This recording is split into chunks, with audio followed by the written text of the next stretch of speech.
Donald Trump ने 20 जनवरी को America के राष्ट्रपति पद की शपथ ली और 20 दिनों के अंदर अंदर अमेरिका में रह रहे अवैध नागरिकों में से कम 15,000 लोगों को जबरन उनके मुल्क वापस भेज दिया।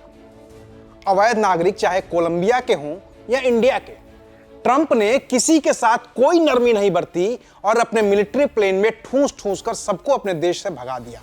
लेकिन सवाल है कि ऐसा एक्शन भारत में कब होगा? अमेरिका की तरह भारत में भी घुसपैठिए हैं और अमेरिका की तुलना में करीब दोगुने हैं।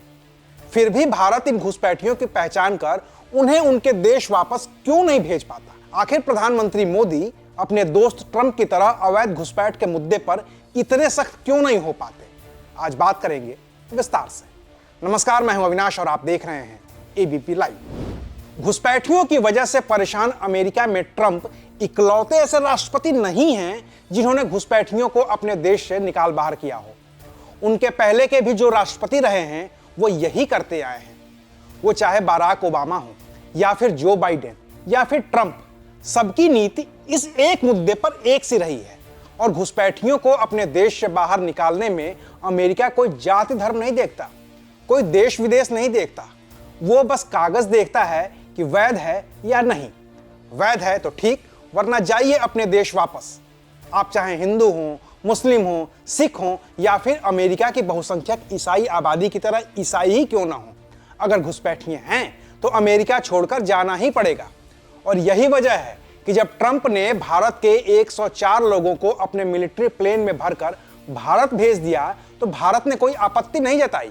उल्टे विदेश मंत्री ने राज्यसभा को बताया कि साल 2009 से ही अमेरिका ऐसा ही करता आया है। Who have returned have also testified to their harrowing experiences. Mr. Chairman, sir, it is the obligation of all countries to take back their nationals if they are found to be living illegally abroad. This is naturally subject to an unambiguous verification of their nationality. This is not a policy applicable to any specific country, nor indeed one only practiced by India. It is a general accepted principle in international relations. लेकिन सवाल है कि भारत ऐसा क्यों नहीं कर पाता? भारत के पड़ोसी कम से कम 2 देश तो ऐसे हैं ही जहां से घुसपैठ होती है और सरकार भी इस बात को बेहतर जानती है। वो देश हैं बांग्लादेश और म्यांमार। बांग्लादेश के घुसपैठियों को बांग्लादेशी कहा जाता है, वहीं म्यांमार से आए घुसपैठियों को कहा जाता है रोहिंग्या। 2017 का गृह मंत्रालय का ही आंकड़ा कहता है कि देश में करीब 17,000 रोहिंग्या हैं। वहीं राज्यसभा में किरेन रिजिजू बता चुके हैं कि करीब 2 करोड़ अवैध बांग्लादेशी भारत में ही रह रहे हैं।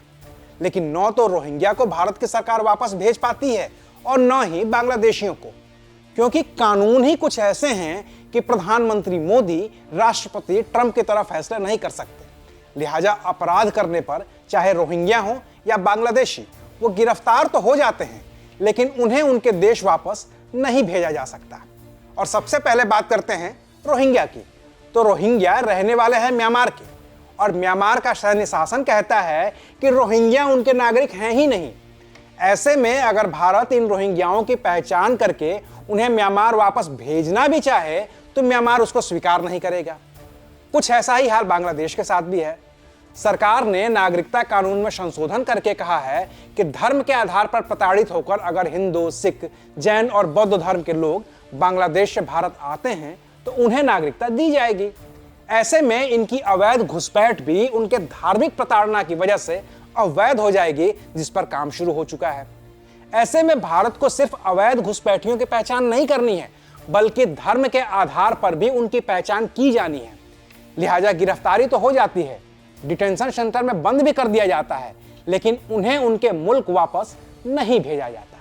और यही वजह है कि सुप्रीम कोर्ट में जस्टिस जेबी पारदीवाला और जस्टिस आर माधवन की बेंच ने भी केंद्र सरकार से पूछा है कि डिटेंशन सेंटर में रखने की बजाय आप घुसपैठियों को उनके देश वापस क्यों नहीं भेज देते? कहने को तो फॉरेनर्स एक्ट 1946 का कानून कहता है कि जो भी भारत में घुसपैठ का दोषी पाया गया है उसे सजा पूरी होने के 30 दिनों के अंदर उसके देश वापस भेज दिया जाए। लेकिन यह भारत में पूरी तरह से हो नहीं पा रहा है।